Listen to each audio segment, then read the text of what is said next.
Welcome back to the deep dive. Our mission here, as always, is pretty straightforward. We dig into the complex sources, the reports, the legal docs, all the competing ideas, and we try to bring you the core insights. That's right. And today we're tackling a case that really shook the UK to its core, one that remains, well, stubbornly unsolved even after all these years. We are. We're looking at the murder of Jill Dando. Journalist, television presenter, a huge name. Yeah, this is a deep dive into some profound uncertainty. When Jill Dando was killed right on her own doorstep back in April 1999, the shock was just immense. Understandably. She wasn't just another journalist. People called her the Golden Girl of the BBC. She'd just been named BBC Personality of the Year in '97. And the irony, the terrible irony of her hosting Crime Watch. Exactly. She was helping solve the nation's biggest crimes, and then she becomes the center of one herself. It's just devastating. Our sources for this dive, they cover everything from the initial police work, Operation Oxborough, through the really contentious trial of Barry George. And his acquittal, of course. Right, his acquittal. And then you've got these recent intelligence reports suggesting, well, international angles. It paints a picture of an investigation that seemed overwhelmed almost from the start. It was huge, wasn't it? The biggest murder inquiry since the Yorkshire Ripper hunt. But it seems like it was crippled early on by conflicting evidence, particularly forensic evidence. And these two completely opposing ideas about who the killer could be. And that's the core tension we really need to unpack for you today. You've got these two main narratives fighting against each other. So, narrative one, the initial police theory. Yeah, that this was basically a spontaneous, maybe even clumsy attack by someone local, a disturbed individual, a loner. And that's the path that led them directly to Barry George. Okay, and narrative two. The counter theory, which interestingly gained more traction later, especially in cold case reviews. This suggests it was a calculated professional hit, a textbook execution, possibly even ordered from outside the UK. And that fits better with some of the later analysis, right? It does, particularly when you consider how the killer seemed to know her exact movements. She was only at that house for a very short time that morning. Which raises massive questions about surveillance. Exactly. Capabilities that your average domestic loner just wouldn't have access to. It's a huge discrepancy. So before we really dive into the crime itself, the mechanics of it, I think we need to understand who Jill Dando actually was. Because the public reaction, that huge outpouring of grief and shock, it really stemmed from who she was, her public persona. Absolutely. She was born in Weston-super-Mare, that's in Somerset, back in 1961. Yeah. Raised in, by all accounts, a very grounded environment, a devout Baptist family. And you can sort of see that background, that sort of genuine feel and professionalism in how she came across on screen. It was key to her success, wasn't it? Definitely. Approachable, but professional. And she had resilience, too. We see the media profile, the big smile, but not everyone knows she had quite serious heart surgery when she was only 3 years old. Really? I didn't know that. Yeah, a hole in her heart and a blocked pulmonary artery. Had to have surgery. It suggests a certain toughness, beneath that sometimes lighter public image. And her career start was pretty grounded, too. Started local. Very traditional path. Trainee reporter for the local paper, the Weston Mercury. Which was a bit of a family business, wasn't it? It was. Her father and her brother, Nigel, both worked there as journalists. So she learned the ropes, the craft of local reporting, before making that leap to national news. How long was she in print? About 5 years. Then she made the jump to broadcast, starting at BBC Radio Devon in 1985. And after that, her rise was, well, remarkably fast. Yeah, it seemed meteoric. By early 1988, she's in London, moves quickly from regional stuff to presenting national flagship programs. We're talking the 6 o'clock news, breakfast time, even popular shows like Holiday. Big primetime slots. Huge. And then in 1995, she takes on the role that arguably put her most in the public eye and perhaps most at risk. Presenting Crime Watch. Exactly. And you really have to understand what Crime Watch was to grasp the potential pool of suspects. It wasn't just reporting crimes, was it? No, not at all. It was an active tool for the police. They showed reconstructions, photo fits, things that led directly to arrests. Serious offenders, robbers, murderers, rapists were caught because of that show. So her face became directly linked to putting dangerous people behind bars. Intimately linked. It put her right at that intersection of fame and, well, serious crime. Organized crime, violence. It's a unique and potentially dangerous position. But away from that intense job, her personal life seemed to be really flourishing around that time. It did. After relationships with Bob Wheaton, a BBC executive, and Simon Basil, a park warden, there was a big change in late 97. The blind date. That's the one. December 1997, she meets Alan Farthing, highly respected gynecologist. He later became the Queen's personal physician, actually. Wow. And things move quickly. Seemed like they were very much in love. They got engaged in January 1999. The wedding was all set for September 25th that year. Just 5 months after she was killed. Yeah. Adds another layer of just awful tragedy to it all. And career-wise, she wasn't slowing down at all. She was really at the absolute top of her game. Absolutely peak. The very day before she was murdered, she just presented the first episode of a brand new show, Antiques Inspectors. Right, and she was lined up for the BAFTAs, too. Scheduled to host the British Academy Television Awards the following month. I mean, killing someone that prominent, that beloved, that successful, it wasn't just a murder. It became a national crisis instantly. And you mentioned her brother, Nigel. He shared a memory in one of the sources, didn't he? Something about their childhood? It did, yeah. Talking about growing up in Weston-super-Mare, kind of grounding her back in that normal life before the fame, remembering things like eating sandblown lettuce sandwiches on the beach as kids. Yeah. It's a small detail, isn't it? Okay. But it reminds you she was just Jill Dando before she was this huge BBC star. Exactly. And it was that sense of normalcy, that decency that people felt was just utterly violated by the way she was killed. Okay, let's turn to the day itself. Monday, April 26, 1999. The timeline here is... Well, it's chillingly precise. It is. Dando had been staying with her fiancé, Alan Farthing, over in Chiswick. She left his place that morning, drove alone back to her house, 29 Gowan Avenue in Fulham. And we really need to stress why she was going there, right? This wasn't routine. Crucial point. She was actually in the process of selling that house on Gowan Avenue. She wasn't living there anymore. So why the visit? She was literally just popping in for a few minutes. Her agent, John Roseman, had faxed over some contract documents related to the sale. She was just there to pick them up. So very few people would have known she'd be there at that exact moment. Precisely. And that limited knowledge of her movements is probably the single biggest factor the initial police investigation, Operation Oxborough, really struggled with or perhaps misinterpreted. Okay, so she gets to the house. What happens next? Around 11:30 a.m. Approximately 11:32 a.m., British summertime. She reaches her front door, she's putting her keys in the lock, and that's when the attack happens. From behind. The scene reconstruction suggests the attacker came up behind her, used his right arm probably to grab her, restrain her, forced her down, her face and body towards the tiled step of the porch. A very controlled, incapacitating move. Very. Almost certainly professional in its execution. Then the killer uses his left hand, presses a gun to her left temple, and fires a single shot. Instantaneous. Death was instantaneous. It's the absolute definition of an execution-style killing. One shot, one kill. And the way she was found, face down. Yes, the body position face down, almost pressed against the step, combined with that very precise entry wound, led later analysts, particularly in the cold case reviews, to call it a hard contact execution. Meaning the gun was pressed right against her head. Exactly, pressed firmly against the temple. This does two things. It helps muffle the sound of the shot, and it ensures maximum lethality while minimizing blood spatter. It's a technique favored by, well, professional assassins who want a clean, immediate result. But this happened in broad daylight. On a normal residential street in Fulham, surely someone saw or heard something. Her next-door neighbor, Richard Hughes, did hear something. He heard her scream. But crucially, he later testified he didn't hear a gunshot. No gunshot, just a scream. Right. He apparently thought it was just, in his words, someone surprising somebody outside. Maybe kids messing about, something like that. That lack of a gunshot sound is incredibly significant, isn't it? Paramount. And Hughes also gave the police the only really solid sighting of the killer.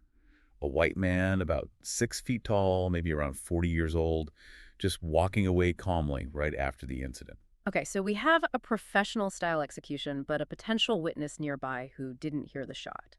This is where the weapon itself becomes the big contradiction, isn't it? This is the massive forensic puzzle that really threw the initial investigation off course. So what did they find about the weapon? If the method screamed professional hit, the actual weapon seemed to whisper amateur. Forensics determined she was killed by a bullet from a 9mm short-caliber semi-automatic pistol. Standard enough. But analyzing the casing, the bullet, it led to a really surprising conclusion about the gun itself. It had been modified. Tell us about that modification, because this really shaped the early police theory. Okay, so the key finding was that the pistol had a smooth bore barrel. Now, for listeners, a normal handgun designed to fire live rounds has a rifled bore. That means it has spiral grooves cut inside the barrel. Like on a rifle, spins the bullet. Exactly. It spins the bullet, makes it fly straighter, more accurately. And importantly, those grooves leave unique scratch marks on the bullet as it passes through like a fingerprint for the gun. So a smooth bore means no rifling marks. Correct. No unique identifier linking the bullet back to that specific gun or potentially other crimes. It strongly suggested the weapon wasn't a standard factory-made firearm. What did they think it was then? Almost certainly it was a blank firing pistol. Mm-hmm. The kind you can buy legally for, say, starting races, theatrical golfs, collecting. But this one had been illegally converted to fire live ammunition. How easy is that to do? Boring out the smooth barrel isn't technically that difficult. But the resulting weapon is often unreliable, definitely inaccurate, except at very close range, point-blank range. Like pressing it against someone's head on a doorstep? Precisely. Perfect for that kind of close quarters, hard contact execution. So a makeshift, almost crude weapon used for a perfectly executed professional-style killing. How did the police initially reconcile that? Well, fundamentally, they couldn't. Or rather, they chose one side of the contradiction. They latched onto the amateur weapon. Their immediate conclusion was the killer must be an amateur, someone disturbed, who didn't have the means or know-how to get a proper firearm. The modification suggested improvisation, opportunism. But wait, there were other modifications too, weren't there? Something about the ammunition itself. Yes, that's another layer of sophistication arguing against the amateur theory. The sources indicate the actual cartridge, the round fired, had also been modified. Specifically, the propellant charge, the gunpowder, had been reduced. Why would you do that? Less power. It creates what's called subsonic ammunition. The bullet travels slower than the speed of sound. Now, when a normal bullet breaks the sound barrier, it makes a distinct, loud crack. The sonic boom, basically. Exactly. By reducing the charge, making it subsonic, the killer dramatically reduced the noise of the shot itself. That, combined with pressing the muzzle hard against Dando's temple. Explains why the neighbor heard the scream, but not the gunshot. Precisely. It points to someone who knew exactly how to silence a kill. So let me get this straight. The killer is sophisticated enough to modify ammunition to make it subsonic and uses a professional hard contact technique, but uses a cheap, converted blank gun. That doesn't sound like a contradiction anymore. That sounds deliberate, like misdirection. And that's exactly what later analysts argued very strongly. That the choice of the converted weapon was essentially a false flag. It was intended to make the police think amateur lunatic, to divert attention away from organized crime or professional assassins. Did it work? It seems it did, for a very long time. Operation Oxbow focused almost exclusively on that disturbed loner profile. So in the immediate aftermath, Operation Oxbow kicks off. Massive scale, biggest Met Police murder hunt in years. But based on that initial interpretation of the weapon, they quickly defined the kind of person they were looking for. They did. And they made a critical choice right at the start. They largely discounted the professional assassin theory because of the gun. Focused on the public location, the converted pistol. Right. Their logic seemed to be. No professional outfit would use such a, quote, amateurish weapon. Therefore, the killer had to be local, opportunistic, probably someone deeply disturbed. So the profile they built was? A loner. Someone with a severe personality disorder. Mentally fragile, maybe obsessive, acting out of some kind of compulsion rather than a clear criminal or political motive. And they pursued this theory for a long time. For a full year, this massive investigation, interviewing thousands, taking over 1,000 statements, it yielded absolutely nothing concrete. The trail went cold. Until they narrowed their focus. Yes. They started looking more closely at residents in the Fulham area who might fit that psychological profile they'd constructed. And that led them, eventually, to Barry George. It did. About a year after the murder. He lived very close by, only about 500 yards from Jill Dando's house on Crookham Road. And did he fit the profile? On paper, almost perfectly. He had a known history of stalking women, some minor sexual offenses, a record of attention-seeking behavior. He also had documented mental health issues. So ticking a lot of boxes for them. A lot of boxes. They put him under surveillance, gathered more information, and then arrested him in May 2000, 13 months after Jill Dando was killed. Okay, so the arrest happens. What did they actually find when they searched his place, his bedsit? Because the prosecution case really relied heavily on what they found there, didn't it? It did. And what they found was, well, quite startling. Enough material to build a Pretty compelling circumstantial case, focused heavily on fixation, especially celebrity fixation. What kind of material? Firstly, photographs. Thousands of them. Over 4,000 photos he'd covertly taken. Mostly of women, hundreds of different women, just out in public places. That's disturbing in itself. Very. Secondly, specific celebrity material. This was quite alarming.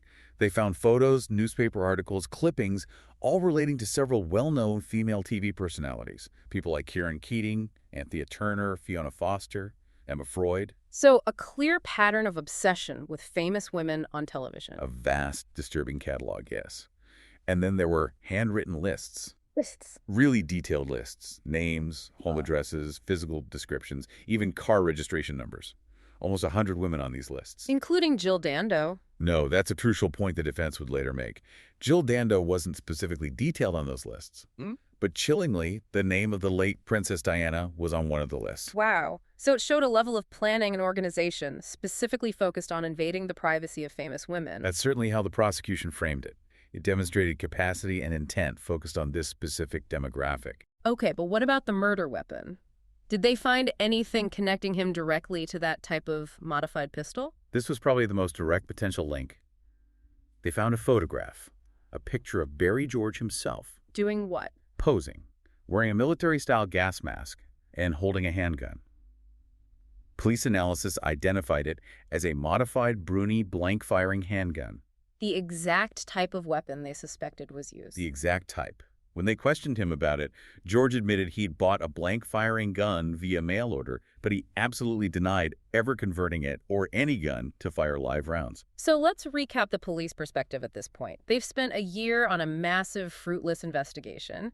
Now they have a guy who lives 500 yards away, fits their psychological profile perfectly, is obsessed with female celebrities, owns a photo of himself with the right type of modified weapon, and has a history of erratic behavior and violence. You can absolutely see how the focus narrowed, how the tunnel vision might have set in. The pressure to get a result on such a high-profile case must have been immense. Unimaginable. They were desperate, you have to assume, to confirm their amateur killer theory, and Barry George seemed to be the perfect fit, the embodiment of that theory. So the next challenge was turning all that circumstantial evidence in that one photo into a conviction in court. Exactly. Making the leap from strong suspicion to proof beyond reasonable doubt. Okay, so Barry George goes on trial at the Old Bailey, May 2001. The prosecution, led by Orlando Pownall QC, needs to tie all these threads together, the obsession, the photo, the proximity, and crucially find a direct link to the actual murder. That's right. They built their case, as we touched on, around two main pillars. First, George's clear, exaggerated interest in celebrities, combined with what they argued was his attempt to create a false alibi. And second, the forensic link, the physical evidence. Yes.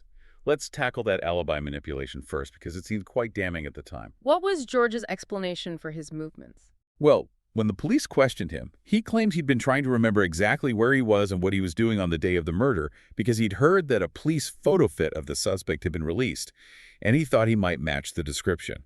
Okay, sounds plausible on the surface. Trying to be helpful. Except the prosecution completely demolished that claim.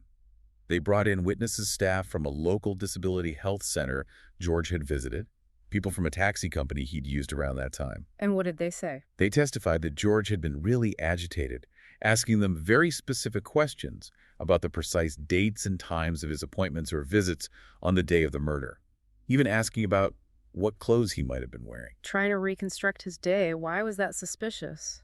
Because the prosecution produced police records proving definitively that the photo fit the image based on the neighbor Richard Hughes' sighting was not released to the public until 4 whole days after Jill Dando was killed. Ah.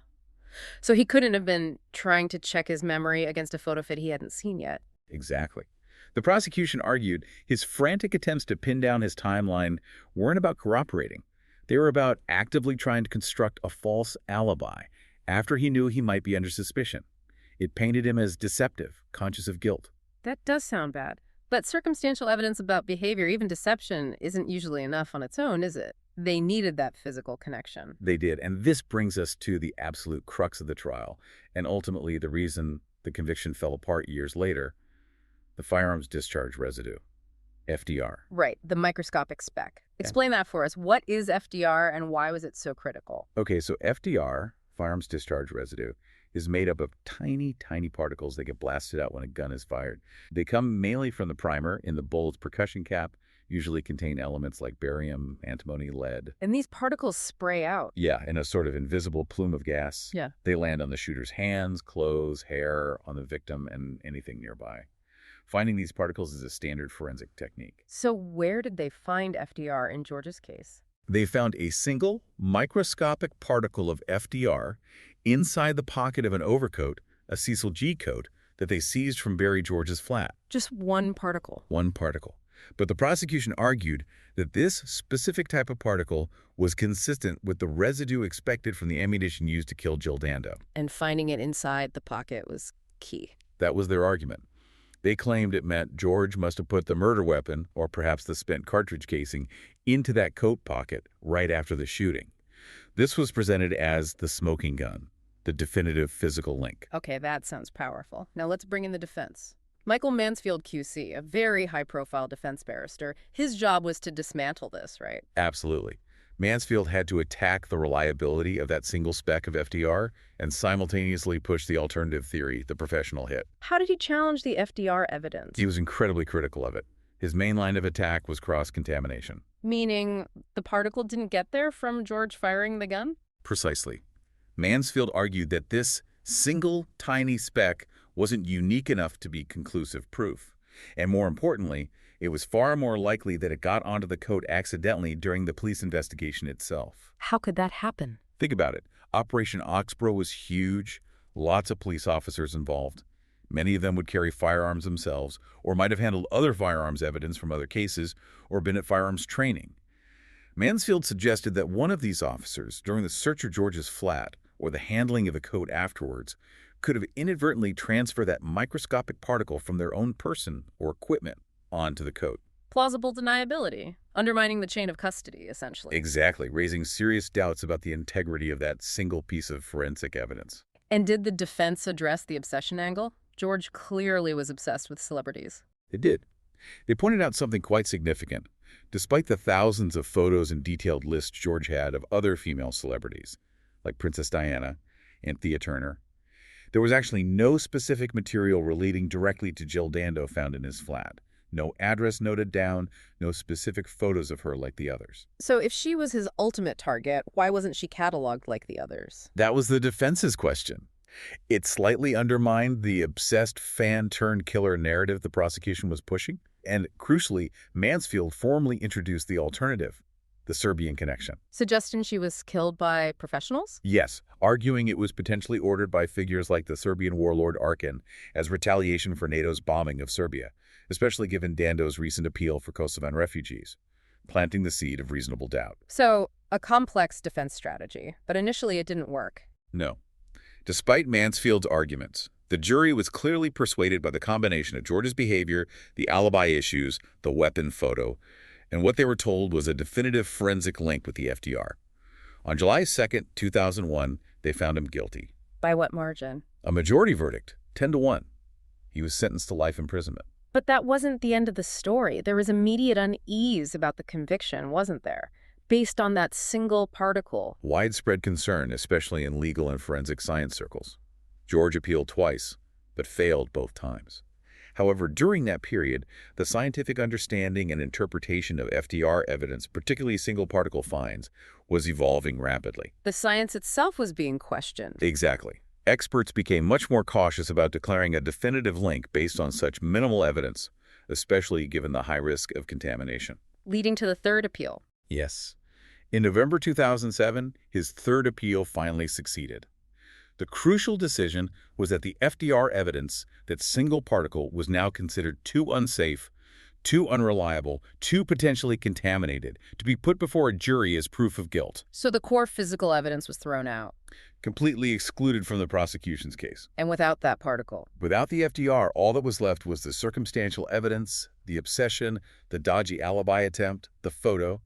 And the Court of Appeal ruled that wasn't enough on its own to safely uphold the conviction. So a retrial was ordered. Yes, and at the retrial in 2008, with the FDR evidence inadmissible, the prosecution case essentially collapsed. Barry George was acquitted on August 1, 2008. After serving 8 years in prison. 8 years. And significantly, he later sued several newspapers for libel for articles suggesting he was guilty despite the acquittal and won substantial damages. Legally, his name was cleared. Which left the police investigation in tatters, really. A massive failure, fixated on one man based on science that turned out to be flawed, and the case officially went back to being unsolved. A profound failure and a return to square one, but this time with a very different perspective emerging. So Barry George is acquitted. The lone disturb amateur theory, which drove the investigation for years, is effectively debunked, or at least unproven. What happens next? Well, it forced a complete and probably quite painful reevaluation within policing and cold case reviews. The assumptions made by Operation Oxborough had to be revisited. And what did those later reviews conclude? Did they stick with the amateur idea? Quite the opposite. The consensus in cold case reviews conducted after 2008 shifted dramatically. They came to the conclusion that Jill Dando was, in fact, likely killed by a professional assassin. Reversing the initial stance completely. Completely. They specifically highlighted the hard contact execution method we discussed earlier. So the things that initially pointed away from the converted gun, the public setting, were reinterpreted. Yes. The focus shifted to the execution itself. The precision, the silenced shot, the seizing of that incredibly brief window of opportunity. These elements suggested planning, skill, and nerve hallmarks of a professional job. And the gun, the amateur weapon. The thinking evolved on that, too. Analysts began to seriously consider the possibility that the converted, untraceable weapon wasn't a sign of amateurism, but a deliberate choice by a professional. Why choose a bad gun deliberately? Because it achieved a key objective: deniability. A standard pistol leaves rifling marks, potentially linking it to other crimes or arsenals. A smooth-bore, converted blank gun fires a bullet with no unique signature. It's an operational dead end. It leads investigators down the wrong path. Exactly like it did with Operation Oxborough, focusing on Barry George. Precisely. It could have been a calculated piece of tradecraft to ensure the real source of the hit remained hidden. Okay, so the official view shifts towards a professional hit. Before we get into the big international theory, the Yugoslav one, did they definitively rule out other possibilities, just to cover all bases? They did try. The original investigation and subsequent reviews looked at several other lines of inquiry. Like what? A personal motive? Jealous ex-partners or lovers were thoroughly investigated. Phone records checked, acquaintances interviewed, nothing substantial emerged there. That was ruled out fairly conclusively. What about revenge from someone she helped convict via Crime Watch? That always seemed a plausible risk of the job. Absolutely plausible, and they spent a huge amount of time on it. Interviewed numerous prisoners, recently released offenders whose cases had featured on the show. Exhaustive inquiries, apparently, but again, no credible link was ever established. Mistaken identity. Wrong house, wrong person. Judged very unlikely. She was killed right on her own doorstep. The location seemed specifically targeted. Okay, what about the deranged fan or stalker idea, separate from Barry George? You mentioned her brother had said something. Yes. Nigel Dando did mention in passing that Jill had apparently reported some guy pestering her just days before the murder. But despite investigation, no other credible stalker, other than the already acquitted George, ever surfaced with any evidence linking them. So that theory was largely discounted too. So with many of the domestic possibilities seeming less likely after George's acquittal and the shift towards a professional profile, attention inevitably swung back, didn't it? It had to. Back towards the theory that had hovered in the background from the start, the Yugoslav connection. This is where it gets really complex and, frankly, quite terrifying. Remind us of the context again. The timing is absolutely critical. Yeah. April 1999. This is slap bang in the middle of the Kosovo War.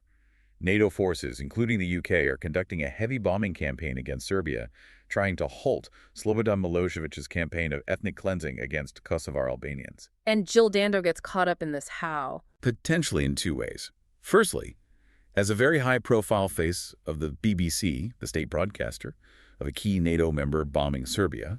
Secondly, and perhaps more directly, just 3 weeks before her murder, she had fronted a major televised appeal asking for aid for Kosovar Albanian refugees. So in the eyes of Serbian nationalists or hardliners, she could have been seen as actively supporting the enemy cause. Exactly. A prominent symbol of the UK establishment, raising funds for those they considered enemies or collaborators, a potential target for retaliation. And there were those hoax calls immediately after the murder. Yes, calls to the BBC claiming responsibility, saying it was revenge for NATO bombing in Serbia, specifically mentioning the bombing of the RTS building the Serbian state TV headquarters. Police initially dismissed these as hoaxes, which many probably were. But Michael Mansfield, George's defense lawyer, brought it up seriously at the trial. He did. He explicitly suggested the murder could have been ordered by Serbian figures, possibly the notorious warlord Jelko Rajatovic, known as Arkan, specifically in retaliation for the RTS bombing or Dando's appeal. Now, what really gives this theory legs, beyond the timing and motive, is the comparison with another killing, isn't it? Yes, this is a crucial piece of corroborating evidence cited in the sources. The assassination of Slavko Jurevija. Who was he? He was a prominent Serbian journalist, an opposition figure, a critic of Milosevic's regime. He was assassinated in Belgrade just 17 days before Jill Dando was killed. And the connection is the method. The method used to kill Jurevija was reportedly identical to the way Jill Dando was executed. Identical how? What are the parallels? Well, both were high-profile media figures seen as opposing state interests, Jurevija opposing Milosevic, Dando representing NATO. Both were killed outside their homes, execution style. And crucially, both seem to have involved that close contact single shot, designed for silence and lethality. It suggests a trained killer, possibly state-sponsored, using a consistent methodology. And there were legal developments in the Jurevija case later on. There were. In 2019, quite remarkably, 4 former members of the Serbian Secret Service, the State Security Service, were actually convicted in Belgrade for murdering Jurevija. Wow. State agents convicted for an identical killing just days before Dando's. Exactly. Now, those convictions were controversially overturned on appeal very recently in 2024.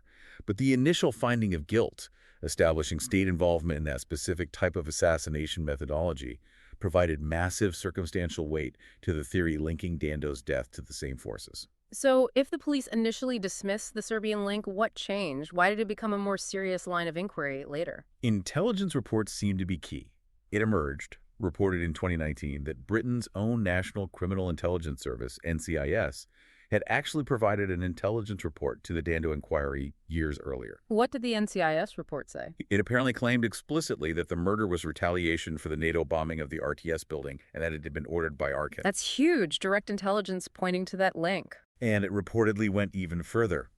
The NCIS report allegedly mentioned finding handmade markings on the bullet casing recovered from the Dando crime scene, markings that potentially linked it to other assassinations carried out by the same Serbian network, possibly in Germany. Handmade markings. That sounds very specific, like a signature. It implies something beyond a random converted gun. It suggests potentially bespoke ammunition or ammunition sourced from a specific controlled batch. It points towards an organized operation, a logistical chain, totally at odds with the lone amateur theory. Something Operation Oxbow seemed to have missed. Or perhaps it wasn't equipped to investigate. Okay, that's the Yugoslav connection, clearly very strong. Before we wrap up, there was one other theory that emerged much later, wasn't there? Linked to the BBC itself. Yes, the Jimmy Savile scandal opened up a whole Pandora's box of questions about historical abuse and cover-ups at the BBC. And in that context, a claim emerged years after Dando's death. What was the claim? That Jill Dando hadn't been killed because of Crime Watch or Kosovo, but because she had, back in the mid-90s, supposedly been investigating a pedophile ring operating within the BBC. The theory went that she'd compiled a dossier, handed it to BBC management, and her murder was essentially an internal hit job to silence her. A truly shocking allegation. Was there ever any evidence found to support it? No substantive evidence has ever emerged publicly. The BBC itself stated that they had seen nothing to support the claim that she conducted such an investigation or compiled such a dossier. It remains one of the many theories that swirl around an unsolved case, fueled perhaps by the lack of closure, the later Savile revelations, but it hasn't become an official evidence-based line of inquiry. So we're left with this stark contrast. The simple, obsessive loner versus the complex, state-sponsored, international hit. And that contrast really highlights the fundamental problem with the initial investigation. By focusing so narrowly on the profile suggested by the amateur weapon, they seemingly failed to grasp the level of planning and intelligence gathering that would have been needed to pinpoint Dando's exact location during that incredibly narrow time frame. So we've traced this devastating case all the way from that huge yet flawed initial investigation, Operation Oxbow, through the whole Barry George saga, the trial, the acquittal, and now ending up with this chilling possibility of a professional, possibly state-sponsored assassination. The legacy of this case really is defined by that clash between two completely different narratives, isn't it? It really is. And the central challenge, the intellectual puzzle of the Jill Dando murder, Right. remains trying to reconcile the weapon, that modified smoothbore pistol that screamed amateur, with the execution itself, which screamed professional. The hard contact, the silent shot, the single lethal placement. How do you square that circle? Well, the most credible synthesis, the one supported by later reviews, is that the weapon wasn't a mistake. It was a tactic, a deliberate choice to mislead, to make the police chase the lunatic loner theory. Which they did. Which they did for 8 years, while the real killer, potentially operating with state backing, simply vanished. But Jill Dando's legacy isn't just the unsolved crime, is it? Something positive did come out of the tragedy. Thankfully, yes. Her funeral was in May '99. She's buried next to her mother back in Weston-super-Mare. But the public and professional reaction, particularly from colleagues, led to something quite remarkable. Her fiancé, Alan Farthing, and her colleague Nick Ross from Crime Watch. They spearheaded a massive fundraising effort, raised nearly £1.5 million. And on the second anniversary of her murder, April 26, 2001, that money was used to establish the Jill Dando Institute of Crime Science at University College London, UCL. A really powerful, fitting tribute. Absolutely. Ensuring her name is linked not just with tragedy, but with the ongoing scientific pursuit of justice and crime prevention. Training the next generation of investigators, hopefully, to handle exactly these kinds of complex, contradictory cases better. And thinking about her family again, that detail from her brother Nigel, the sand-blown lettuce sandwiches. It was important to remember that human element, isn't it? The person behind the headlines. Definitely. The real person, lost in such a brutal way. Okay, so as we finish this deep dive, let's circle back to that one piece of information that seems to underpin the entire mystery. How difficult it was supposed to be to predict Jill Dando's movements that morning. Right. She was barely visiting the Gowan Avenue house, just popping in for minutes to get that fax. This unpredictability was initially used by police to argue against a contract killer.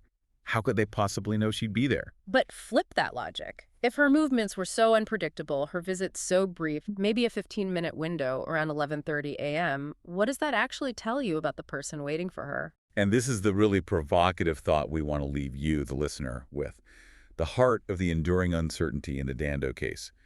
If the initial theory dismissed a professional hit because tracking her was too hard, then what must be true about the killer's intelligence gathering if they did know she'd be on that doorstep in that precise 15-minute window? Either impossible luck, or they had access to information.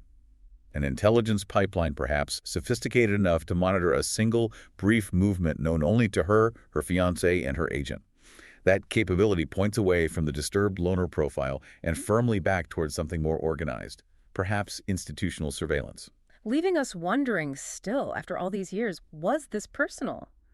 Or was it political? A message sent via a brutally efficient professional killing ordered from afar, ensuring the assassin simply walked away, never to be caught. That is the question that still haunts this case and British justice.